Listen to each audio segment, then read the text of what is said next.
warahmatullahi wabarakatuh. Waalaikumsalam warahmatullahi wabarakatuh. Siapa yang nggak masuk?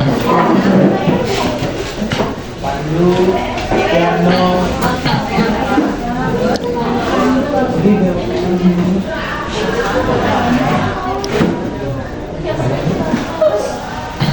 Ada lagi yang nggak masuk? Oke, cuma 3 ya. Oke, hari ini kita akan membahas materi baru. Yang mana minggu lalu kita udah bahas tentang transaksi ekonomi di era digital ya. Hari ini kita bahas materi baru tentang literasi finansial. Ada yang tahu nggak literasi finansial itu apa? Ayo, tunjukkan dong, tahu.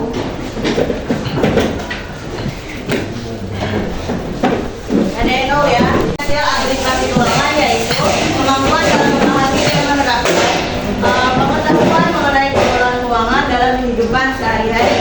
Jadi literasi finansial ini adalah cara atau seseorang bisa memahami atau menerapkan pengetahuan mereka tentang bagaimana cara mengelola uang dengan baik. Selanjutnya, mengapa sih literasi keuangan itu sangat penting? Literasi keuangan ini penting karena untuk memastikan seseorang agar dapat menggunakan uang serta kekayaannya dengan tepat dan juga bijak. Kalau orang udah bisa menggunakan kekayaannya dengan tepat dan bijak, maka urusan keuangan atau urusan itu pasti bakalan teratur.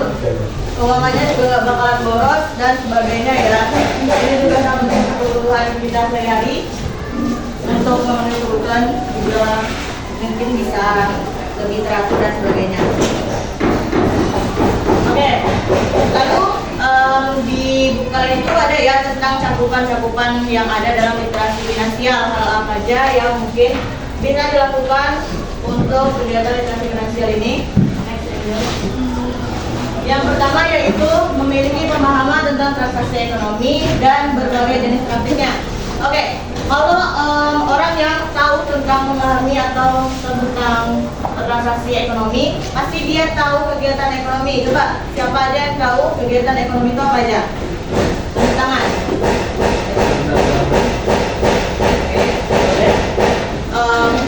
Kegiatan ekonomi ya. Yang pertama ada produksi, yang kedua dan konsumsi. Oke, kalau itu kegiatan ekonomi, ada juga jenis-jenis kebutuhan. Yang pertama ada kebutuhan primer, yang kedua sekunder, yang ketiga tersier. Oke, terus juga dalam pemahaman tentang transaksi ekonomi itu juga kita juga bisa memahami tentang apa saja bentuk perdagangan, terus tentang sistem pembayaran dan juga yang lain sebagainya ya, tentang uang dan lain sebagainya. Oke, lanjut. Yang kedua ada mengenal pemasukan. Pemasukan ini adalah sejumlah uang yang ada atau masuk dalam pemasukan kita. Biasanya pemasukan ini pemasukan ini tuh berasal dari hasil pekerjaan. Kalau misalnya udah ada kerja kan, kalau kita pelajari itu biasanya pemasukan dari orang tua. Misalnya dikasih uang jajan per hari, per minggu ataupun per bulan, itu disebut dengan pemasukan apapun kegiatannya. Kalau misalnya ada yang kerja, itu dari pemasukan dia, misalnya sebulan digaji berapa yang kerja ataupun yang jual-jual pulsa. Ada yang kerja di kelas ini? B. Berapa B? Pendapatan? Biasanya kamu gunain untuk apa? Kamu gunain untuk apa pemasukan kamu? Jajan. Oke, next. Oke, selanjutnya itu mengelola pengeluaran. Jadi setelah ada yang memasukkan, kita bisa mengatur pengeluaran kita atau bisa membuat tentang anggaran pengeluaran. Jadi bagaimana kita bisa mengelola pengeluaran kita dari makan atau jajan. Terus biasanya kalau kita kan beli pulsa, beli kuota kan, itu bisa juga. Terus kalau misalnya naik motor, biasanya dia beli bensin atau naik angkot ya, pasti ada uang angkotnya kan. Terus untuk mengelola pengeluaran ini kita juga harus bijak, soalnya kadang kita kan nggak tahu ya, kita dikasih uang segini, kita nggak tahu apa yang kita beli, tiba-tiba bijak mana nih kok nggak ada gitu kan. Kita tanpa sadar menggunakan pemasukan kita dengan yang berbeda gitu. Oke, next. Selanjutnya ada merancang tabungan. Oke, sesudah kita mengelola pengeluaran tadi. Adapun sisa-sisa selisih dari hasil pengeluaran kita bisa gunakan untuk merancang tabungan. Siapa yang sering nabung? Ada tabungannya ya. Biasanya untuk apa tabungannya? Oke, biasanya tabungan dipakai untuk hal yang darurat ya. Kalau misalnya ada kejadian kecelakaan, amit-amit ya, semoga tidak.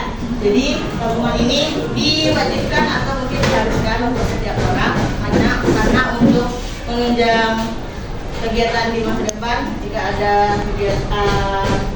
ada kendala atau hal yang darurat bisa kita gunakan uangnya ya. Selanjutnya yaitu merancang alokasi berbagi. Merancang alokasi berbagi ini setelah kita tahu tabungan kita sudah mengelola pengeluaran dan sebagainya, kita bisa juga merancang alokasi berbagi. Alokasi berbagi ini beragam ya bentuknya.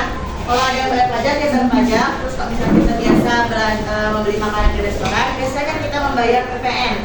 PPN itu pajak tambahan nilai sebesar 10% biasanya kalau di restoran. Ataupun kalau kita di agama Islam biasanya kita ada sedekah, ya kan? Ada infak dan sebagainya ya. Oke, next. Selanjutnya yang terakhir yaitu mengenal praktik tidak baik dan kejahatan finansial. Ada yang tahu nggak apa aja praktik tidak baik dan kejahatan finansial? Korupsi dan juga penipuan ya. Jadi kalau kita tahu mengenal praktik tidak baik dan kejahatan finansial ini, kita bakalan terhindar dari penipuan dan juga kita bisa terhindar jadi pelaku penipuannya. Kita bisa terhindar ya. Oke, sampai sini ada pertanyaan? Tidak ada? Oke, kalau tidak ada, kita lanjut ke tugas. Kalian buat anggaran mingguan aja ya, yang sedikit dari penghasilan dari pemasukan kalian selama 1 minggu. Misalnya kalian dikasihnya 1 minggu berapa, itu kalian hitung apa aja yang kalian beli atau kalian gunakan untuk merancang kegiatan anggaran kalian per minggunya dan sebagainya ya. Mulai dari hari Senin kemarin sampai hari Jumat atau sampai kapan kalian dapat uang. Misalnya hari Sabtu kalian juga dapat uang, atau hari Minggu ada kegiatan kayak ekskul dan sebagainya, itu juga boleh dicatat. Oke, boleh dikerjain sekarang.